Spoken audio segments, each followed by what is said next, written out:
So today I'm here. My name's Joseph Dana Teague. I'm from AFRL RDLA, and I'm here to talk to you about photoconductive semiconductor switches, which are a rather niche product.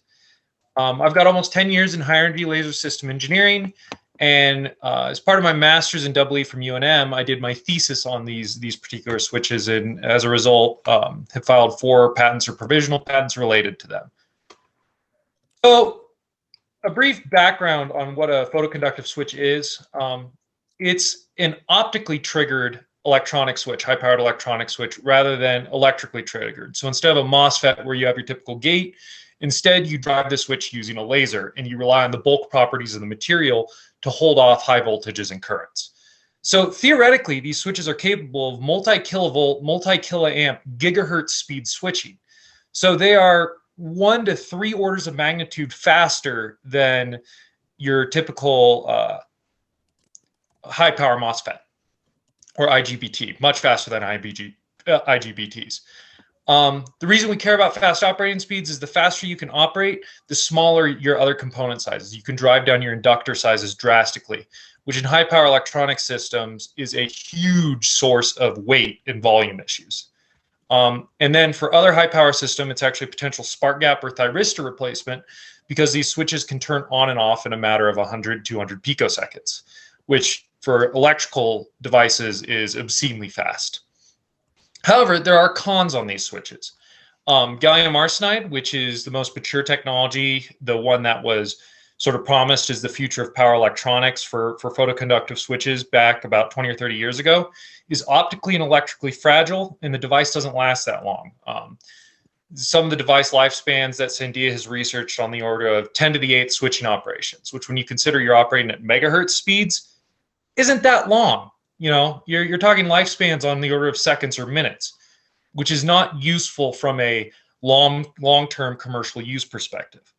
The other 2 materials which are commonly used are gallium nitride and silicon carbide, but those are immature from a fabrication standpoint. And that even applies to current generation MOSFETs made from those materials. They're getting better. They're starting to become commercially viable, but they are not at the level of your typical silicon devices in terms of reliability and yield. The final issue with photoconductive switches is that they have higher on-state resistances than MOSFETs, which leads to heat loss, and you have to account for that when you're designing a continuous operation system. And then the biggest issue to date, and the one most of my innovations address, is the fact that the laser required to drive these switches is, like you can see in the image in the lower right, is typically lab bench sized. It's not something you can put on a car or a truck or an aircraft, or even miniaturized to the point that it can be used in a portable system. And so that's been one of the main drivers for my work, is looking at how we can reduce those requirements and package these better. So some of the innovations I've come up with. 1 second, your slides aren't changing. Oh, really? It's still on the first slide. Okay. Are they changing now? Yep, Yeah. Now you're good. Okay, here's the background slide. That's the size of laser that's typical for driving these switches. And then brief list of the innovations. One of them's is an integrated device, so the switch is integrated with the optical trigger and the power contacts in a single device. Another, to account for some optical inefficiencies in devices, is to put in a cavity. Then there's using thin films to stack them, and then using them to achieve ultra precise picosecond resolution electrical timing for power devices. So the applications for these, high power, high speed electronics, the switch is limited in speed and responsivity by how you dope the material. So it's really the carrier lifetime, as well as what lasers you're using to drive it to get the high power out of it. And you're limited, you ultimately end up not limited by your power switch, but by what the rest of your circuit can handle, which sort of opens up avenues in circuit design. In terms of applications, there's been a push to move from our high voltage AC transmission lines to high voltage DC transmission lines. The problem is then that you can't use transformers to step your voltages up and down. You actually have to have, you know, these totem pole configurations, these huge stacked arrays of DC power converters to bring the voltage down to usable levels. Due to their ability to handle much higher voltages and currents than your usual power MOSFETs, Photoconductive switches offer a way to regulate and handle that power for a future power grid in a much more compact and stable form factor. It also offers the possibility of using them as a circuit breaker type device, where you don't have to have an actual mechanical arc breaker like you have currently, where you guys have all seen the images and videos of these huge electrical arcs. Well, at least with an AC line, it passes through null points, so the arc extinguishing length is much lower than for a DC circuit. Well, these offer a solid state way to switch power around and kill legs of your grid if there's a tree knocking down a power line. Due to the amount of power you can put through them, they're a potential electrical replacement for hydraulic system, for really high power actuators. Due to their high speed, they can be used for linear accelerators. One of the areas I've seen they could be used is for proton beam therapy type guns for cancer treatments. And then for any sort of high pulse power system is a spark gap or thyristor replacement. So this is just a brief overview of the first concept, drawings from the patent. The bottom here, I don't know if you can see my mouse, is the actual switch itself. You have power leads on either side, and then an integrated optical source with a control on the top to actually drive this switch. Now, photoconductive switches you buy now are not packaged like this. They're usually either a piece of semiconductor material sandwiched in a ceramic block between a couple of rods, or literally just the raw semiconductor material, and you have to treat it yourself. This is a concept for an entire integrated plug-and-play switch. You put it into your system, you're good to go. As being an integrated unit, you're not having to mess with your lab bench to align the optical source to the switch. It's all built in the device itself. Next idea is sort of the trade-off when you're driving these switches is if you use a wavelength that is easily absorbed at the band gap of the material you're triggering, whether it's gallium nitride where you're around 355 nanometers or gallium arsenide up around 800, 900, is it gets absorbed in the first few microns of the surface. And as a result, that's where all your current carrying is, and that can lead to some undesirable effects. But if you choose a wavelength that's usually transmitted, you're not getting a lot of your light, right? It's passing through, it's interacting weakly, and you're not getting as many electrons knocked loose by those photons for conduction. So there have been efforts looking at actually, silvering the switches, coating them for internal reflectivity. But the approach that I've come up with is actually inspired by my time with lasers, is actually putting the switch within an optical cavity so that you inject the light and it bounces back and forth. And the cavity is small enough that those bounces take, picoseconds or femtoseconds, and that way you get as much utility out of a single light pulse as possible in terms of electrical conduction. And then the next innovation is taking advantage of a lot of new advancements in thin film semiconductor manufacture to actually interleave multiple layers of switch. So instead of using a bulk semiconductor crystal, you're using a layer of insulating material, then a layer of switch material, insulating switch. So you end up with 3 to 100 switches in the same footprint as a single switch previously. And as a result, you can trigger them all simultaneously. Those of you with an electrical engineering background will also recognize that this puts those switches in parallel, which greatly decreases the overall resistance of the circuit and helps overcome that issue with the on-state resistance of these devices.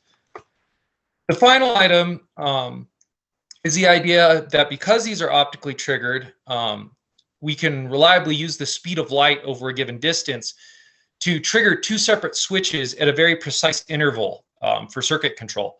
So this is a very simplistic diagram here where you have a beam splitter and incoming laser beam, and the first switch gets triggered at X and the second switch gets triggered at X plus Y. So you can exploit that to get these, hundreds of picoseconds, sub-nanosecond level precision in your device switch timing, which for power electronics is just not something you've been able to do previously. The current status of this is that, yeah, I've applied for the patents. There's a couple of SIBRs, joint SIBRs in progress with AFRQ that have some promising early results. And we're actively looking for partners to discuss this with, to explore it. Sandia, Lawrence Livermore, I know you guys have needs and have used these switches previously. And I just want to make sure to socialize this with you all and see if we can work together to do something with it and maybe sort of make up for the failed promises of photoconductive switches from 30 years ago. Thanks, Dana. Over to the Sharks. Dana, this is Mike. Do you like Dana versus Joseph? Just to make sure, I wasn't sure. I go by Dana, but my government email's Joseph. So okay, I'll go with Dana since that's what you like. Hey, just a suggestion. You went pretty super technical really fast on this presentation, and don't take this as a criticism per se, but you missed a lot of the business aspects I think you'd want to see in a pitch. Where would the technology be applied? Kind of who would care? Some market sizing data. So I think those things are just frankly missing. And that's what I would likely have wanted to dig into questions on, because that's when you start talking to partners and investors, that's the kind of information they're going to seek from you, that you've done that homework. So on that point, some of the applications for this technology are, to be frank, distribution limited. So a lot of the business case for this is not something that's really easy to make for me with my background. It's something one of the things I'd like to explore more is those power grid concepts. My understanding is that's actually what Sandia is exploring with their ARPA-E program, is actually looking at how to sort of modernize the power grid and using these switches as electrical circuit breakers and for grid management is one of those efforts, but I frankly just don't have the expertise. And to be honest, I don't know that I see these switches as having a large commercial use outside of that very, very high energy power grid or defense applications. Frankly speaking, for 99% of consumer applications, you're going to be better off with a power MOSFET. So just a recommendation would be, like a company that pops into my mind, just happen to know them, is Advanced Energy. They're based in Denver, and they do really advanced controls in a high power environment. Those are probably the kind of folks, I just use them illustratively, that you probably ought to really start reaching out to and seeing how this technology, frankly, applies commercially. That's a great name. You said Advanced Energy in Denver? Advanced Energy, yeah. Okay, I'll take that down. Thank you. I'll jump in, and I agree with Mike. One of the things that's a potential way to show significant market value is to identify a case study or a pain point where your technology could potentially be 10 times cheaper or faster to deploy. That's a traditional litmus test of it. The other aspect could be is where have similar types of permutations of the technology, where have they been applied in novel ways that either reduce costs dramatically or, in the example I'll give you, it saves lives. Not an exact analogous to you, but some people out at Texas Tech created or applied for a PCSS that would basically detonate IEDs for the Army, right? A kind of study doing that. So it's 10 times cheaper or it saves lives or something to that degree. And so to Mike's point, if you're seeking partners and the like, on your last slide, you said you have some patents already. I assume they're granted, right? Or there's two. No, they're pending or they're pending, and who knows? I'll hear back in 2 or 3 years. Okay, well, with some care and some, the right kind of relationships, you can begin to ascertain the market value of the technology because you already have some level of patent protection, and you can have some confidential and trusted conversations with entities like the one that Mike mentioned, as a way to really draw a better circle around the market potential of it. Yeah, and honestly, there's there's some other ideas that I haven't addressed here just because I haven't gotten through the patent paperwork yet. Mhm. There are some particular applications that these switches are, I mean, it's literally, I've done the math. For example, if you're replacing a spark gap, once you get the laser device size down, these are, no joke, 6 orders of magnitude smaller than the equivalent spark gap switch, Okay. with no need for gas storage or containment system, no shot-to-shot jitter because of thermal effects on the gap. I mean, they're insanely capable of devices. It's just the field you use them in is so niche that market research is not easy to do. So I'm actually really glad you guys have companies to suggest I speak to on this, because that helps a lot. Right now, I only know the device manufacturers.